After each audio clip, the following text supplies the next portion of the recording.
ఆంధ్రప్రదేశ్‌కి సంబంధించినటువంటి teachers eligibility test, అలాగే 2026కి సంబంధించినటువంటి డిఎస్సి అప్డేట్స్ అవ్వచ్చు, లేకపోతే ప్రతి గవర్నమెంటు నోటిఫికేషన్‌కి సంబంధించినటువంటి కొన్ని అప్డేటెడ్ న్యూస్ అయితే మనకి ఈరోజు చెప్పడం జరుగుతుంది. మ్యాక్సిమం అయితే చాలామంది అభ్యర్థులైతే 2025లో జరిగినటువంటి టెట్ చాలా హార్డ్‌గా రావడం వల్ల చాలామంది క్వాలిఫై అవ్వలేకపోవడం కూడా జరిగింది. అలాగే కొందరైతే క్వాలిఫై అయినా కూడా తక్కువ మార్కులతో క్వాలిఫైడ్ అవ్వడం జరిగింది. అయితే సుప్రీంకోర్టు తీర్పు మేరకు మన యొక్క ఇండియాలో ఉన్నటువంటి ప్రతి స్టేట్ కూడాను కంపల్సరీగా వర్క్ చేస్తున్నటువంటి ఉపాధ్యాయులు, అదే సర్వీస్‌లో ఉన్న టీచర్స్ అనేది తప్పనిసరిగా అయితే టెట్ క్వాలిఫై అవ్వాలి. అది కూడా 2 ఇయర్స్‌లో టెట్ అనేది క్వాలిఫై అవ్వాలి. అది కూడా ఎవరికంటే ఇన్ సర్వీస్‌లో ఉన్నటువంటి టీచర్స్‌కి. అలాగే కంపల్సరీగా ఇన్ సర్వీస్‌లో ఉన్న టీచర్స్ అనేది వాళ్ళ ప్రమోషన్స్ అవ్వచ్చు, ట్రాన్స్‌ఫర్స్ అవ్వచ్చు, వాళ్ళ యొక్క సర్వీస్ కంటిన్యూ అవ్వాలంటే మ్యాక్సిమం అనేది 2 ఇయర్స్‌లో అయితే కంప్లీట్ చేయాలండి. వాళ్ళు కంపల్సరీ అయితే అది చేసింది సుప్రీంకోర్టు తీర్పు. అలాగే వాళ్ళు సర్వీస్‌లో ఉంటుండగా ఏమైనా మరొక 5 ఇయర్స్‌లో రిటైర్మెంట్ అయిపోతున్నారు అని వాళ్ళకి తెలిసినట్లయితే వాళ్ళకైతే మినహాయింపు ఉండదండి.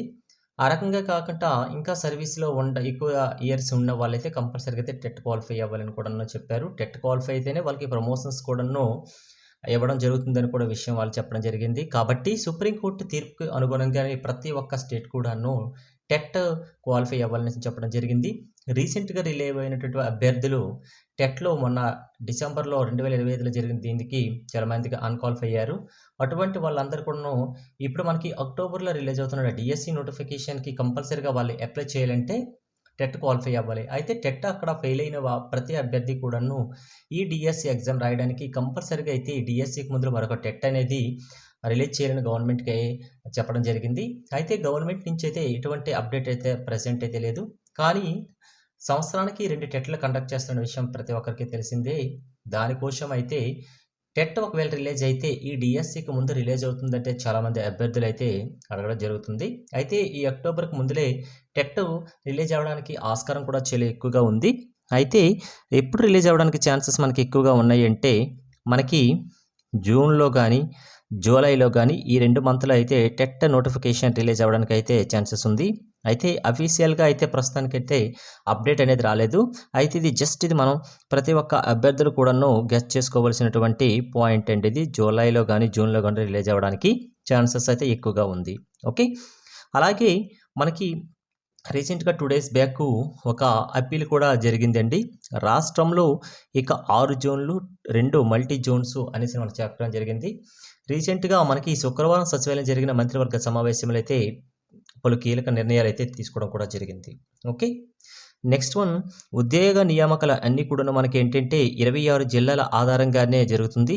బదిలీలు కూడాను జరిగే అవకాశం కూడా ఉంది. అయితే మనకి ఒక 2 డేస్ ముందర మనకి బదిలీలు అయితే ఈ ఇయర్ లేకపోవచ్చు అనే విషయం కూడా చెప్పడం జరుగుతుంది. నెక్స్ట్ చూసుకున్నట్లయితే శుక్రవారం సచివాలయం జరిగిన మంత్రివర్గ సమావేశంలో మనకి ఈ నిర్ణయాలు కొన్ని కూడాను తీసుకోవడం జరిగింది. స్థానికత ఇప్పటి వరకు ఉమ్మడి 13 జిల్లాలు ప్రామాణికంగా తీసుకోగా కొత్త గెజిట్ అమల్లోకి వస్తే 26 జిల్లాలను తీసుకుంటారనే విషయం కూడా మనకి వ్యక్తం చేయడం జరిగింది. ఏంటి అంటే చాలామంది అయితే ఒక 2 మంత్స్ బ్యాక్ అయితే 13 జిల్లాలని వాళ్ళు క్యాలిక్యులేట్ చేస్తారా? 26 జిల్లాని వాళ్ళు క్యాలిక్యులేట్ చేస్తారా సార్ అనే విషయం అయితే అడగడం జరిగింది. వాళ్ళకైతే పక్కగా ఈరోజైతే మనకు క్లారిటీ రావడం జరిగింది. 26 జిల్లాల ఆధారంగానే తీసుకుంటారండి. అది కూడా గెజిట్ ఇంకా మనకి అప్రూవల్ అవ్వలేదు. అప్రూవల్ అయిన వెంటనే మనకి 26 జిల్లాలదే వచ్చేస్తుంది. కానీ 100% అయితే అప్రూవల్ వస్తుంది. ఆల్రెడీ ఇవన్నీ ప్రాసెస్ కూడా కంప్లీట్ అయిపోయి ఉండడం కూడా జరిగింది. అసలు ఈ స్థానికత ఏంటి అనేసి చాలామంది అభ్యర్థులకైతే ఉన్నారు. ప్రెజెంట్ అయితే 95% అలాగే 5% ఈ యొక్క పర్సెంటేజ్‌లో అయితే వాళ్ళు రిక్రూట్‌మెంట్ చేయడం జరుగుతుంది. 95 ఏంటి, 5 ఏంటి అని చూసుకున్నట్లయితే ప్రీవియస్‌గా చూసుకుంటే మనకి ఇది ఏ రకంగా ఉందంటే 80%, 20% అయితే తీసుకోవడం జరిగింది. ఏంటి 80, ఏంటి 20 చూసుకున్నట్లయితే 80% అనేది స్థానికతలకు ఇచ్చారు. 20% స్థానికేతలకు ఇచ్చారు. స్థానికత అంటే మీరు లోకలా లేకపోతే నాన్ లోకలా అనేది మనకి కన్సిడర్ చేసేది ఈ యొక్క స్థానికత అండి. లోకల్ అంటే ఏంటి అంటే మినిమము ఒక 7 ఇయర్స్ ఎడ్యుకేషన్ చూసుకుంటుంటే మ్యాక్సిమం మనకి స్టడీ సర్టిఫికేట్ అందరికీ కూడాను 10 to 4 అండి, 4 to 10 ఈ యొక్క దీన్ని తీసుకున్నారు. అంతే మీరు 4th క్లాస్ నుంచి 10th క్లాస్ వరకు స్టడీ అయితే ఏ డిస్ట్రిక్ట్లో చేసుకున్నారు, మినిమము ఈ 4 to 10 ఇయర్స్లో ఒకే డిస్ట్రిక్ట్లో మీరు కంపల్సరీగా అయితే 4 ఇయర్స్ అనేది మీ యొక్క ఎడ్యుకేషన్ అనేది కంప్లీట్ చేయాలి. ఓకే, అర్థమైంది కదా. మ్యాక్సిమం మనకి 4 to 10th క్లాస్ లోపల 4 ఇయర్స్ అయితే ఏ జిల్లాలో మీరు కంప్లీట్ చేస్తారో మీరు ఆ జిల్లాకు మాత్రమే లోకల్ కేటగిరీలో అప్లై చేయడం అవుతుంది. అలా కాకుండా 3 ఇయర్స్ మీరు శ్రీకాకుళంలో చేసి నెక్స్ట్ ఒక 4 ఇయర్స్ విజయనగరంలో చేస్తే విజయనగరం మీకు లోకల్ అవుతుంది, శ్రీకాకుళం నాన్ లోకల్ అవుతుంది. ఆ రకంగా ఆలోచించుకోవాలి. ఓకే, కాబట్టి లోకల్ అంటే మినిమం 4 ఇయర్స్ అనేది ఒకే డిస్ట్రిక్ట్లో ఎడ్యుకేషన్ మీరు చేయాలి. అలా కాకుండా ఎక్కువ సంవత్సరాలు పక్క డిస్ట్రిక్ట్లు చేసి మీరు అనుకున్న జిల్లాలో తక్కువ స్టడీ చేస్తే మీరు ఆ జిల్లాకి అయిపోతారు. అప్పుడు మీరు నాన్ లోకల్ కింద అయిపోతారు. ఫర్ ఎగ్జాంపుల్ శ్రీకాకుళంలో నేను చదివాను అనుకోండి. శ్రీకాకుళంలో నా యొక్క ఎడ్యుకేషను 4 ఇయర్స్ అనేది 4 ఇయర్స్ శ్రీకాకుళంలో నేను కంప్లీట్ చేశాను. ఒక 3 ఇయర్స్ స్కూల్ ఎడ్యుకేషన్ అనేది విజయనగరంలో చేశాను అనుకోండి. నేను అప్లై చేస్తే 4 ఇయర్స్ కంటే 3 ఇయర్స్ తక్కువ కాబట్టి ఎక్కువ ఇయర్స్ ఎక్కడ చదివామో 4 ఇయర్స్ మ్యాక్సిమం శ్రీకాకుళం చదివాను కాబట్టి నేను శ్రీకాకుళంకి లోకల్ క్యాండిడేట్ని అవుతాను, విజయనగరంకి నాన్ లోకల్ అవుతాను. కాబట్టి నేను శ్రీకాకుళంకి అప్లై చేసుకోవచ్చు. ఈ రకంగా మనకి ఈ యొక్క స్థానికేతర అని ఉంటుందండి. ప్రస్తుతానికైతే ఈ స్థానికులకి 95% కోటా వస్తుంది, 5% అనేది నాన్ లోకల్ కేటగిరీ వాళ్ళు అప్లై చేసుకోవడానికి ఉంటుందని కూడా వాళ్ళు వ్యక్తం చేయడం జరిగింది. ఓకే, రాష్ట్ర స్థాయి పోస్టులు ఇక మల్టీ జోన్ క్యాడర్లోకే వస్తాయి. రాష్ట్ర స్థాయి పోస్టులన్నీ కూడాను ఇక మల్టీ జోన్ క్యాడర్లోకే వస్తాయి. ఏంటి మల్టీ జోన్ అంటే మనకి ఆల్రెడీ ప్రీవియస్గా ఒక వీడియో చేశానండి. ఎవరికైనా డౌట్ ఉంటే నా ప్రీవియస్ వీడియో కూడా మీరు చూడొచ్చు. ఓకే, మల్టీ జోన్ 1 అలాగే మల్టీ జోన్ 2 అనేసి మనకి 2 జోన్స్ ఇచ్చారండి.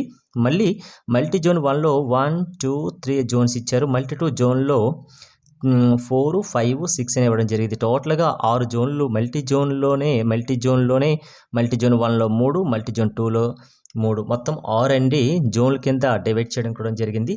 అయితే మల్టీ జోన్ 1లో ఎవరు వస్తారంటే జోన్ 1లో ఎవరు వస్తారంటే అందులోకి చూసుకుంటే ప్రీవియస్గా వీడియో ఒకటి చేశాను చూడండి. శ్రీకాకుళం అనేది మనకి మల్టీ జోన్ 1లో జోన్ 1లోకి వస్తుంది. ఈ రకంగా 6 కూడాను వాళ్ళు ఎన్ని జిల్లాలకు అలాగిచ్చారంటే 26 జిల్లాలకు కూడాను లిస్ట్ అనేది రిలీజ్ చేయడింది గవర్నమెంట్. మీకు ఎవరికైనా డౌట్ ఉంటే నా యొక్క ప్రీవియస్ వీడియోలో కూడా నేను చెప్పడం జరిగింది.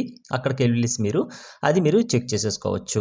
ఓకే, అయితే ఏంటంటే ఇప్పుడు ప్రజెంట్ ఎందుకు ఇన్ని చెప్తున్నారు, ఈ గెజిట్ రిలీజ్కి ఎందుకు ఇన్ని చెప్తున్నారు అనే విషయం మనకు వస్తే, ఫస్ట్ మనకి నోటిఫికేషన్ అనేది మే 15వ తేదీన మనకి అసిస్టెంట్ ప్రొఫెసర్స్కి అదే హైయర్ ఎడ్యుకేషన్కి సంబంధించినటువంటి నోటిఫికేషన్ అనేది మేలో రిలీజ్ అవుతుంది.